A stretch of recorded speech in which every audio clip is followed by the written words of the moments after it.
Hello everybody, I hope you're all well, and today I'm going to be showing you a football shirt that I'm going to actually be able to add to my collection.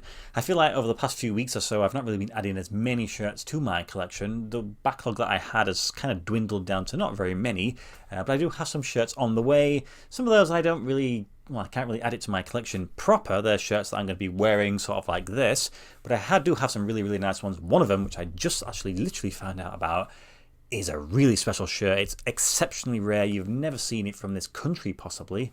I'm really keen to show you that one whenever that arrives. There's no rush. I'm just dealing with a friend who's sort of helping me source that one. But I do have a shirt in this parcel here, and I purchased it from Depop. I did all the usual checks and balances that I could do with regards to authenticating the shirt the best I possibly can anyway when it comes to doing it online. But I'm pretty keen and pretty certain that this is going to be correct. So let's just open it up and see who I bought. It's a little bit different, but probably a lot of you will recognise the club, I think, and possibly the shirt. So let's see if it's in here.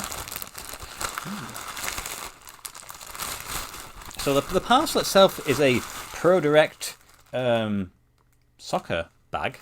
So maybe this is where they've purchased it from, possibly. But it comes also bagged as well, which is quite nice. But there is sort of the front of the shirt there on both different sides. Looks pretty good. Anybody possibly recognise it right there? So let's open it up. Looks like this one's just been bought and never been used, which is really nice. Anyway, has the tags attached. They've got the separate one on this side, which is a good idea because that usually means it's genuine. Because they do, for some reason, seem to put it this single one on here and then they have the other one on the other sleeve. Anyway, there is the rear of the shirt. Not really much going on there. You've got that little bit of a black and red band running down from the top of the neck to sort of the shoulder crease hemline. But it's when we get to the front when the pattern and design starts to pick up a little bit. How about that, eh? It's a pretty funky, jazzy design, isn't it? I have a feeling that a lot of you have probably seen it before, but it's pretty cool. It's nice, and it's a club from a country that I've already got a few of, but it's not many that I have, and I'd like to add a few more, specifically from this sort of time period when the league kind of exploded and they went a little bit crazy. Anyway, I will do a little bit of further research because I'm pretty certain how it was a few years ago has totally changed to what it is now. And then I'll explain to you specifically who is this club and, a little bit about the team and the shirt. Okay then, there is the shirt, and I won't lie to you, the finish of this material used on this shirt is like high end, and the detailing is really great. I'm really pleased with this purchase. But who is the club? Well, it's Shanghai SIPG. It's their home shirt from 2020. Now, naturally, they've had to change their name due to policy that China invoked where they said you can't have any sort of commercial aspect to the club names because obviously they're all owned by sort of conglomerates, and this is owned by the Shanghai SIPG Port Company. They're now known as Shanghai Port Football Club. It's pretty much still the same thing, and most other teams had to change their names to effectively the same sort of thing. You're not really going to pull the wool over many people's eyes, but that's now what they're known as. So technically this club and this sort of crest doesn't really exist, but it really sort of does. Now, the club was founded on Christmas Day, all the way back in 2005. They're really not that old, and they were known as Shanghai East Asia Football Club, and they've had a few sort of different name changes during that period. Now, pretty much for the most part, they sort of, when they started off, they just worked their way up the leagues, and it's only sort of over the last, 6 or 7, 8 years, where, of course, China decided that they would throw bucket loads of cash towards football players from all over the globe, some great, some not so great, and be like, here's some money, let's try and, elevate football in China and try and grab that commercial aspect. Obviously, since then, things have kind of dwindled a little bit, and they've kind of gone, we've had enough fun with that, and we're going to go back to probably just Chinese football players for the most part. There's not that many of the superstars left. With regards to management, they had Andre Villas-Boas managing them for a period, and they also had Sven-Göran Eriksson. He was straight away there when it came to the money. He was like, okay, let's get a bit of that Chinese cash. When it comes to players, they have had like Asamoah Gyan and Hulk, of course. Well, actually, I really like Hulk.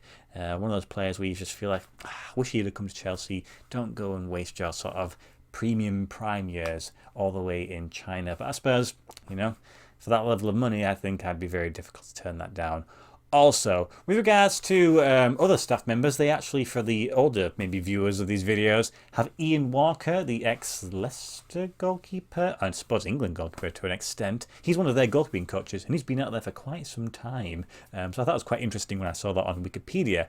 With regards to success of this club, they had actually won the Chinese Super League. They won it all the way back in 2018. Other than that, they've not really had that level of success. The current season, which is ongoing, they're top half. They're not going to be challenging for the title, I don't think, but they're just going to be somewhere around about that period, probably when it finishes. I was looking at the table, and the top team is currently Wuhan Three Towns. They've definitely had a little bit of change in fortune over the last few years, Wuhan has. But that's kind of it with regards to the actual club itself. I purchased it off Depop. I did some research. I've actually just scanned the codes, etc., and it does bring up all of the relevant links you'd expect to see. So it is a genuine shirt. He was advertising it for £30. I offered £20, and then naturally we met in the middle at £25, which I think is a great little purchase for this shirt. I know that the major retailers in the UK and probably around Europe did have this one, and then a couple of other sort of teams that were sort of around this period where they just released them. I'd like to pick up a few of those, but you know, I suppose it comes down to how many are left that have the tags attached. With regards to the detailing, I mean, it's just a kind of bespoke, interesting design. I don't really necessarily think it means anything in particular. As for unique identifiers, the only really thing on this one is on the inside of the collar, the neck there. There's a little anchor with some Chinese on it, which effectively translates to something like SIPG Unstoppable or something like that. I guess it's a little bit of a motto there. But other than that, it's pretty cool. These are all transferred on, and these are sort of embroidered onto it. It's nice. Like I said, I'm really pleased with this purchase. You know, when they were first released, they were like £65. I think the Nike store had them. So for £25, I couldn't really say no. And I think possibly this is my third Chinese shirt that I've added to the collection. So, you know, we're slowly getting there, I guess. It's, you know, I suppose going forward, there's not that many, probably going to be more available to buy in Europe because, well, they've lost that allure of those superstar players. But anyway, that is the shirt. I'm pretty pleased with it. I'm really happy to add to it. Has anybody else got any Chinese Super League teams in their collection? I suspect you've probably picked up a few over the last few years. If you've got anything from all the way back, then that would be really interesting because obviously football did exist, but just not quite as much outside of China itself. Anyway, I hope you guys have a great weekend. Great weekend, should I say. Thank you as always for watching my videos. Goodbye.